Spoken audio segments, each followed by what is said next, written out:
Hello everyone, here, welcome to Small World. So today this is going to be a vlog on me reflecting on the month of Ramadan and SYAWAL. So if you're wondering what actually happened to me while spending my time in Ramadan and SYAWAL, a lot of things happened, and this is why I'm making this vlog to myself.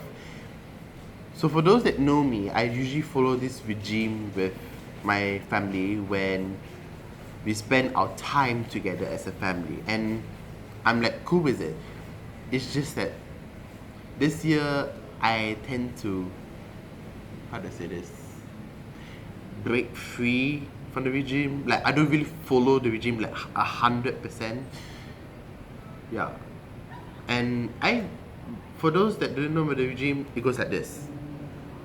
Morning time, we have our sahur and subuh together, and then in the middle of the day, we carry on with our own stuff, whether it's school or work. For my case, it's work stuff. So I spend the whole daytime from like 8:30 till 6 p.m. for my office hour stuff. And in the middle of the day, that's the lunch break. And I use that lunch break as the sleep time.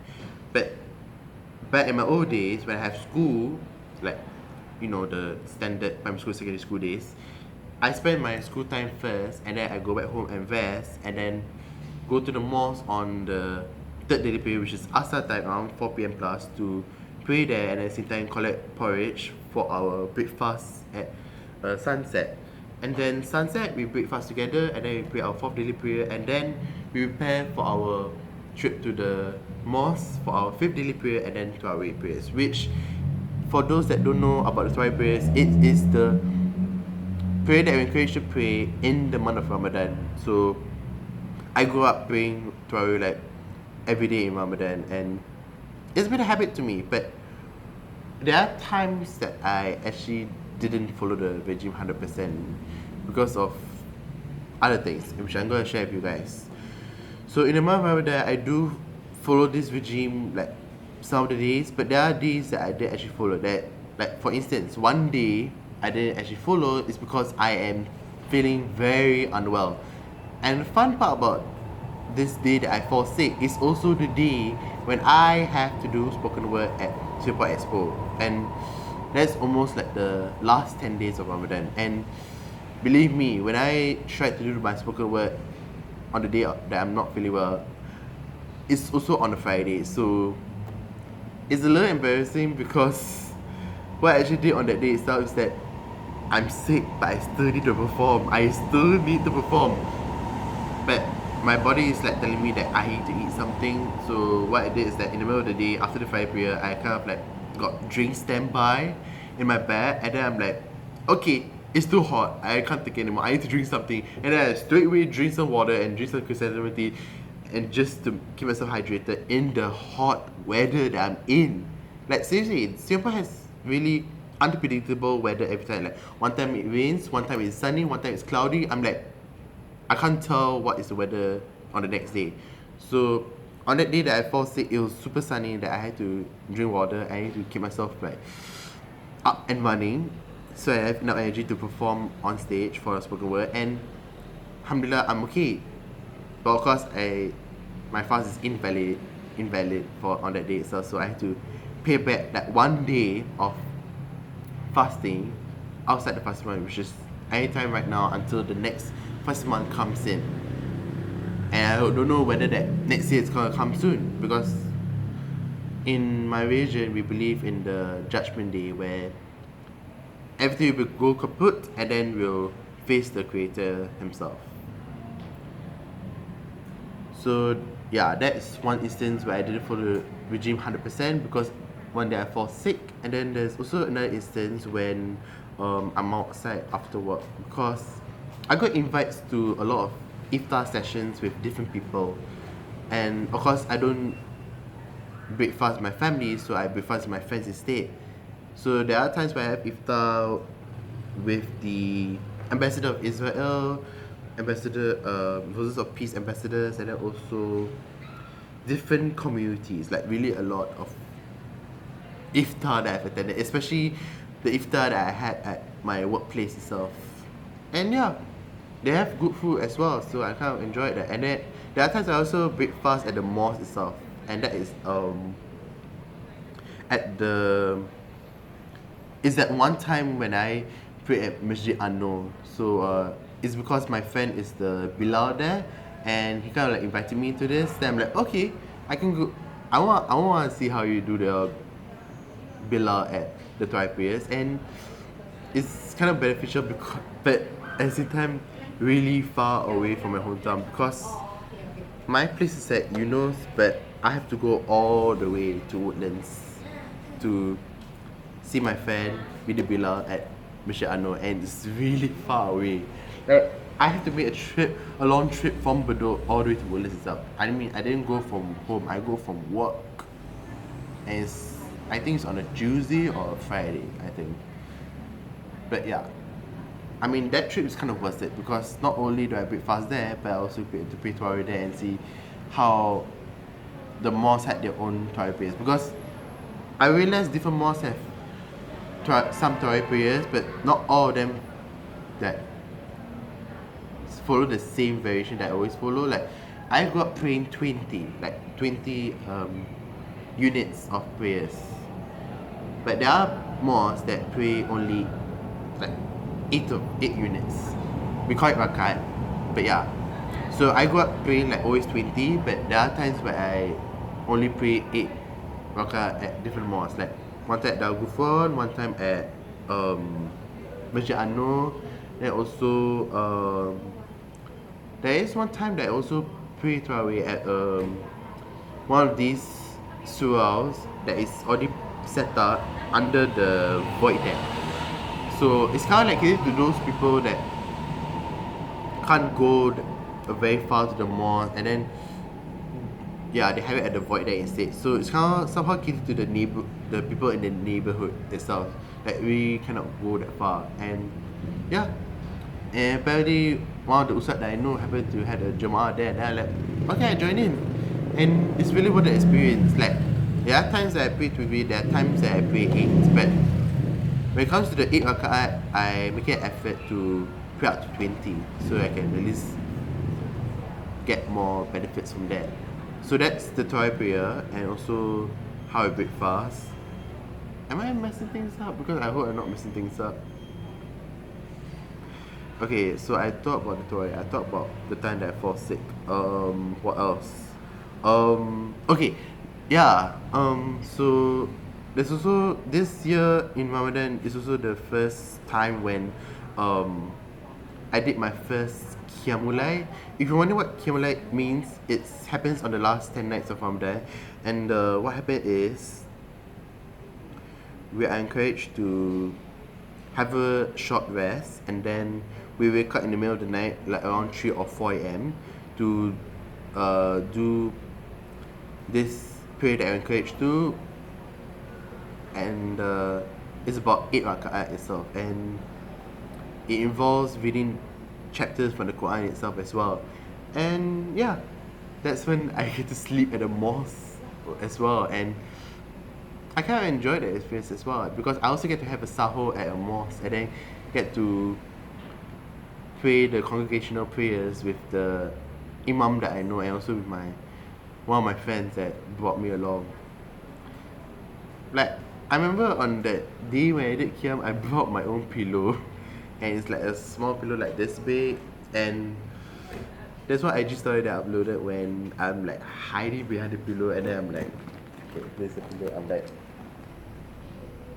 I'm like hiding behind it, and it's so candid. But yeah, so I did Qiyam. I fall sick one time a day. Then I also did Tarawih prayers at different mosques, and what else? Oh yeah, it's also the first year where I helped out at a Ramadan youth camp. So got an organization that I'm under called Yoda, Youth Adult Akam. They were having a youth camp for the youths, and I signed up as a volunteer to be the station master, and it's kind of like a great experience because I get to make new friends. At the same time, I could have learned something new from the youth camp, because in the youth camp there are stations that I need to help out in that involves how to be a good Muslim when it comes to celebrating Hari Raya, and at the same time getting to recite the verses from the holy book of the Quran. And yeah, I mean, it's kind of a fulfilling experience, and I want to volunteer in the Yoda youth camp again, hopefully the next time, inshallah. And that's when I get to make new friends, and it kind of, all these things that happen in Ramadan, it kind of got me very, very, very occupied, and kind of got me not thinking much of the bad things that happened to me, like the fan blog incident that happened to me some time ago. I mean, I have been talking about the fan blog a lot of times in my vlogs, and I kind of get that you guys are being annoyed by this, but also I'm annoyed to myself. I'm like, yeah, why are you talking about this fan again? Like, it's so annoying. But yeah, that's when I'm trying to like keep myself occupied. I try to keep myself happy, and this month rather is kind of like a self-reflection to myself. So I'm thankful for having to go through all of this. And so after Ramadan has passed, that's when Shawwal happens, and that is Hari Raya month. That's when I get to go to visit my family, I get to visit my friends. Yeah, I got invited to some open houses hosted by my friends, and I'm like, wow, really? Now that I have invites to my friends, because I grew up like only going to my family's open houses. That's it. Like I this year it's kind of like the first time that I got invited to a friend's open house, and I'm like, okay, it actually happened, and alhamdulillah, I made it there, and then I get to see my old friend, and I enjoyed myself in the month of Raya. And I also get to attend a lot of Raya gatherings as well, like one of it from Mendaki Youth Volunteer, then also from Yoda, then also the Muslim Convert Association of Singapore, then also Fitra SG. It's really a lot. I really like can't really count out how many, but I believe they're all in my IG stories. Like I may make a video montage about what I did in Ramadan and SYAWAL right after this, but this is just gonna be a digest video to myself. So yeah, I get to go to open houses, and this month SYAWAL, okay, this is kind of like a crazy month to me, because I kind of like classify this month to be a happy, crazy month to me, because not only do I get to see my old friends, new friends, but I also get to host my own Raya open house. And this is while my parents are away on an overseas trip, so I kind of like host it myself. And even though the turnout is not really that much that I expected, like I didn't expect any of my friends to come along as well, but apparently a few of them came, and I'm like, wow, thanks for coming. And I've been talking about the blog fair a lot of times, but this month of Raya, I get to see him a few times, and it's like, wait, what? I mean, okay, at first I was at a Yoda Raya gathering, and I'm just enjoying myself. I get to see some of my friends, and then guess who turned up to that Raya gathering itself?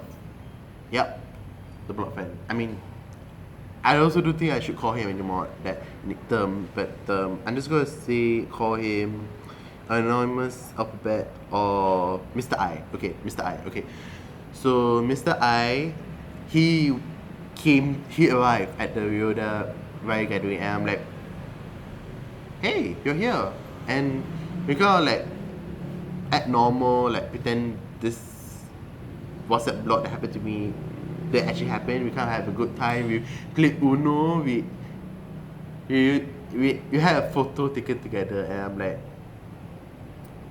it was a great time. And then that's the Raya gathering. I saw him once, and then in fact I see him like 3 times. I'm like, wait, what? Why am I seeing him 3 times? I thought he blocked me. But apparently when I talked to my other friends about this, he kind of thought that, hey, Mr. I don't think Mr. I like block you with the intention. He's just trying to space out. I mean, it's not as he's gonna hate you or anything, right? And I'm like, it kind of makes sense to me. And that's why I'm like, okay, maybe Mr. I want to be friends with me like the old-fashioned way, where there's no technology or anything. I'm like, okay. So So I might see him at the upcoming Yoda event. So I'm cool with it. I mean, I think what matters now is that I need to learn to be happy for myself and not be happy for others. I mean, I can be happy for others, but not on a heavy thing, not on a large scale, but maybe a little bit. But don't just go exaggerating over it. So yeah, I get to see Mr. I like a few times. Like one time at Yoda Raya Gathering, another time to read this chapter from the Quran called the Surah Yasin. Yeah, I've read it together with a few of the Yoda people, and then also the Muslim Convert Association of Singapore Raya Gathering, MCS Yoda Raya Gathering. Yeah, that's 3 occasions that I get to see him, and I'm like, I didn't expect him to come to those things that I mentioned earlier, and I'm like, maybe I shouldn't set expectations too much on my friends, and look what happened to me. And I'm really happy that I didn't set expectations on my friends, because if I didn't, it kind of set me a surprise to myself. And yeah, it does surprise me to see Mr. I at everywhere I go, because he earlier, when we were both friends last time, he does say that he wanted to be part of my plans, and I'm like, okay. But then that's when I feel like I went overboard from there, and then yeah, that's when the fan block actually happened. So right now I'm just doing my own thing, and then I'm just gonna keep myself occupied, and just gonna be like back to the old self when I usually go out by myself.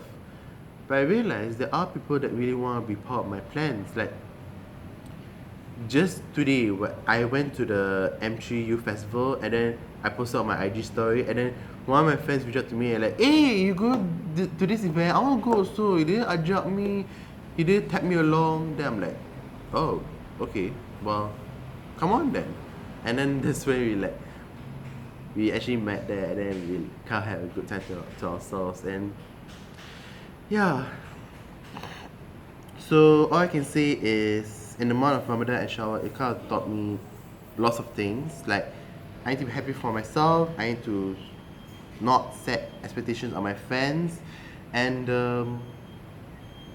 make new friends. Because I think I haven't bring up the point about what happened at the Raya open house. So as I sent out the invites, one of my people that I contacted, he is an old colleague from work, like eons ago, and I kind of like reached out to him, like thought we can catch up. But then he replied to me, to my invite, saying, "Hi, I am not your friend." And I'm like, okay.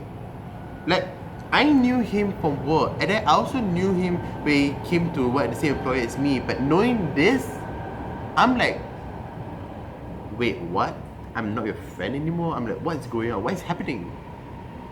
Like, not only am I making new friends, but I'm starting to lose my old friends. And I'm like, is this part of a test or something? And it kind of like stressed me out a lot, but I don't want that to affect myself on like heavily. So I kind of like, oh, he don't take me as a friend anymore. I'm like, okay, I have new friends. I don't need him anymore, since he can't think of it that way. I kind of like move on in my life ahead. And yeah, that's when I also get to have a few of my friends starting to block me, and I'm like, it's all part of a test, so I think always testing me, but I'm not gonna be depressed just because of that. So I'm thankful that there are friends that stay with me. And yeah, I'm like, to those friends that stay with me, thank you so much. Yeah, I really appreciate our friendship all the way to the end. And speaking of friends, there is something that I want to share with you guys about the fandom that I had since I had this YouTube channel. And this is something that I want to bring up to all of you that have been following up to my YouTube channel. So I appreciate the support from you guys, but there is this one guy that really went like crossed the line when it comes to being a fan of what I do in YouTube. And what this fan did is that not only did he become a fan like by watching my videos and giving me likes and comments, and also he kind of spread the word out to his fans who like kind of like follow up to me. I'm cool with that. I'm good with that. But he crossed the line by sending me very disturbing like pictures of himself like acting cute with me, like he's half naked, and then also he kind of like chat me like, hey bunny, how you doing? He's acting all flowery, like I can't even tell that's even him. He's like, I can't tell if he's either mocking me or he's making a fool of himself, or I'm like, what's wrong with him? I mean, this isn't the guy that I used to know. Like when I first know him, it was at school, and I'm like, he's just one of those cool guys that's like not with the boats, he's with the coolness and all that. But when having as a fan, he's kind of like starting to disrespect me as a person. Like I told him that I don't like what he posts to me with his half naked pictures, and I kind of like stop with it, and that's fine. But then he goes on asking me to take selfies of myself, and then at the same time he made a fan account on Instagram, and I'm like appalled by it, because what he posted on the fan account is the selfies that I submitted to him on WhatsApp. And I'm like, why is that even doing on on the Instagram? That's not supposed to be there. You said you want selfie verification, and I thought that's it. But he really crossed the line by really like exploiting my privacy. I mean, he's not respecting my privacy as a person, and I don't really like what he did to me. And that's when I have to do this heavy thing that I really don't like to do to others as well. And if people are gonna block me, go ahead, okay? But I have to block him instead. Like, he didn't respect me as a person. He posts half naked pictures of himself. He don't know how to respect me as a person. He deserved the block. And when I shared this with a friend, he applauded what I did to him, and kind of like, I'm glad you did the right thing. And a part of me tells me that I'm hurting myself as a person. Like I shouldn't have blocked him. But I mean, I feel like I want to forgive him for what I did to him, but I just need to space out for myself, because what I did to him was, I feel like it's the right thing but also a wrong thing at the same time. Like he does support my channel, which I appreciate that, but he does cross the line in terms of privacy and exploiting like his body to me, and I'm like, I don't really like that. So to that fan that I block, I'm sorry, but you seriously really crossed the line, and I don't really like it, and I hope you learn from that mistake, and I hope you can respect me as a person, because if you don't, this block is gonna go on for a very long time, maybe until we see each other face to face. But I don't know, I mean, my life right now is kind of like a roller coaster right now. Like, there are ups, there are downs, there are crazy times that I had. Like, I attended a lot of very good news, and then I have a time of my life. But there are times that I encountered this crazy fans that block me, and then also just some mishap at work. But I don't want that to affect my life for a very long time. Like, whatever happens to me, it happens for a reason. So I just hope I am calm, I just hope I am okay, and I just hope that, let's just hope that good things happen to me. But there's this one saying that one of my superiors shared with me, and that is, hope for the best and prepare for the worst. So what I learned for this, I can hope for the best of things to happen to me, but I have to prepare for the worst to come. And that is like friends blocking me, and I have to block a crazy fan. And I can hope for the best of myself and everyone else in my life to like have a good time together, and at the same time like have no arguments or any toxic stuff going on. So I mean, to all the good people that are in my life, I'm thankful that you are part of my life. And to all the bad people, yeah, I just want to say thank you. Next. It's like a quote from Ariana Grande's song, but you get the idea. So, Ramadan and SYAWAL is kind of like roller coaster. So, note to self. Oh my god, I just saw a rat or a mouse. It looks really big, but anyway. In the month of Ramadan and SYAWAL, I kind of thought to myself that I need to be happy for myself. I need to be grateful for all the happy times. I need to pay back my 1 day of not fasting. Then also